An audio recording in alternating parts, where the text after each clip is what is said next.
let's see. Yeah, this is the last Tanka I wrote down. Actually, I wrote this haiku after reading a Latin poem by my Latin composition master, who is Mauro Pisini. He's a teacher at my same university. We are colleagues, but actually he is a master and I'm totally a student in comparison with him, because actually he's maybe the most important living Latin poet in Italy. He writes a lot of things in Latin, especially poetry. And he wrote down a poem called Enigma, which I think it's translated the same way in English too. I don't know. And enigma, mystery, something mysterious, enigma. Yes. Yes. And after reading that poem, which is about being love struck, actually, and enigma is actually love. Love is an enigma, is an arcanum. Mysteriously, yeah. Yes. After that, I wrote down this Tanka inspired by his words. And this Tanka too is metrical in both senses, from the Japanese point of view with the 5-7-5-7-7, and from the Latin point of view, because it's written down with a rhythmical metric which is typical of Latin, and which also, if you don't know that, you can feel that with your ears, because the poem is rhythmical. Okay. Menstrua nuncut, infans luna repente, tota novatur, siccor nempe silenter, mutat viscera semper. Can you feel the rhythm? The rhythm is there. I have to close my eyes because the rhythm is there. And actually, the Latin, the Romans used to sing their rhythmical it's poetry. Almost like a little yes. A little dance. Right now, I'm not a singer, okay, but that would be something like this: Menstrua nuncunt, infans luna repente. You can hear the rhythm. So now we just read that, but the Romans used to sing that, and this can be translated like this, more or less. Just as the moon... maybe, just wait for me, because I think I published this on Instagram, so maybe I have also a well-done English translation. Let's see, I think so. Yeah, I think so, definitely.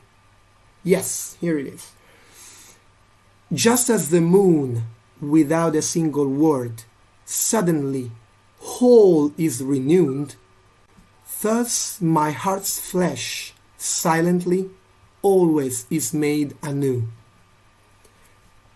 If you want, I can read that again.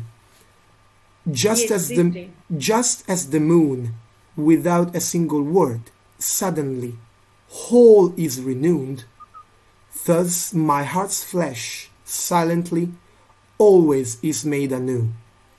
And so this is basically a comparison between the physical appearance and the physical life of the moon as we very look at that. The relation. Yes. Yeah, exactly. Yes. And that's what Tanka is mainly about. Not all Tanka are like this, but many of the traditional Japanese Tanka are composed by two parts, which are not strictly divided into a haiku and the couplet which comments the haiku. They are not so strictly divided, but we have two parts.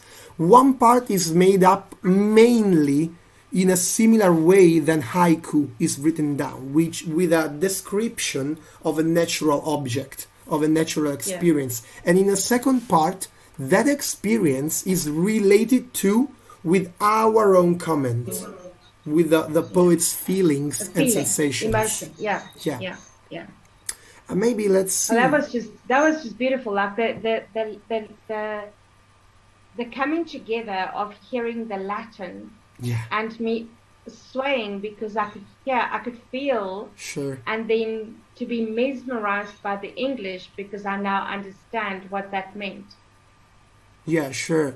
I'll see if I can find also another Tanka. Let's see. Yes, here we have another one. Augusti iuxta, celum dedantu taurem, flabra resistunt. Iam lene raditundas, flamem vagas autumni. Here the rhythm, you can feel that because it's iambic, and it's maybe the same rhythm that Shakespeare used. Ta-ta, ta-ta, ta-ta, it's iambic. Yeah. And the translation is more or less like this. August sky, where the wind stops to listen. Autumn already breathing on the waves, so light. I will read it again. August sky, where the wind stops to listen. Autumn already breathing on the waves, so light. This was actually a tanrenga. This is a collaborative tanka with one of our Opaca Fronde friends, which is Anna Maria Domburg San Cristoforo. She's an Italian haiku and tanka writer, and I really thank her for her contributions. That's gorgeous. The descriptiveness of the imagery is just... Yeah. It's so exact. It's completely exact. And if you want, I can read you another tanka.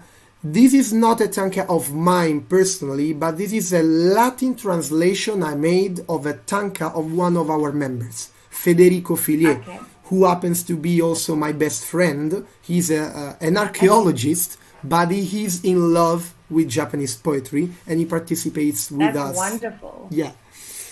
Okay. And the Latin translation sounds like this. Rapida marmor, ut turbidum corunda, subit libenter. Nautara morem seve, vero mergunt, sirenes. The English translation sounds like this. My heart, diving into the overwhelming waves of a disquieted sea. Sailor's love drowned by cruel sirens. I'll read it again. This is less traditional. This is more of a more... It's a little bit more dramatic. Yeah, it's more dramatic. It's more baroque. Yeah. And that's the kind of writing of my friend Federico. He's some kind of a dramatic soul. Yeah. My heart, diving into the overwhelming waves of a disquieted sea. Sailor's love, drowned by cruel sirens. That is wow. But you can feel you can feel the drama in it. Yeah, sure. But you can also feel the need to express. Yeah, sure. The secret is women, because he writes his poems when he's in some kind of a situation with women. Turmoil. Yeah, sure. Turmoil. Sure. I was going to say the urgency, that's the word I was looking for. Yeah. It's a dramatic urgency that I'm feeling. So, as you know, you were in a haiku soul, and obviously you were in the magazines and everything. I want to thank you for all of that. Thank you so much. But I would really love you to read the Tanrenka. Yeah, sure. That you did with RJ Tungsten. Sure, it's a pleasure. To read that. It's a pleasure, and to read the Latin from where I'm sitting is very different from hearing it. Yeah, sure. I understand you. So I'd love to hear that. But first of all, I want to thank RJ for his contribution, which was really appreciated. He's amazing, and he loved writing with you. Oh, I'm really happy. Just so you know. I'm really happy. Okay, so the Latin is like this. Stellace nocte su nubil alciores que discernantur. Non viseta menatsunt, numen tanqua matusque. Let's go to the English. In the clouded night, the stars, cruising too high to catch their sight. Ever present, yet unseen, like God's everlasting love. I read it again. In the clouded night, the stars cruising too high to catch their sight. Ever present, yet unseen, like God's everlasting love. Thank you, RJ. Bravo. It was really nice to hear that in Latin, because I have Thank you so much. Trust me, I've been trying, but it ain't coming.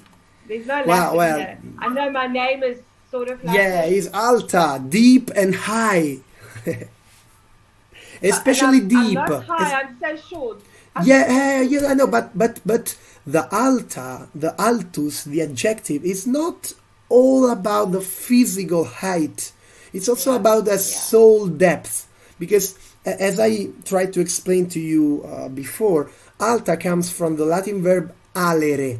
Alere means to nourish. For example, the earth is deep because the earth nourishes all living things. So altus especially means deep. Just later it came to signify also high. But the original meaning is about depth. It's about depth. That's a really beautiful adjective. Really beautiful name. Thank you.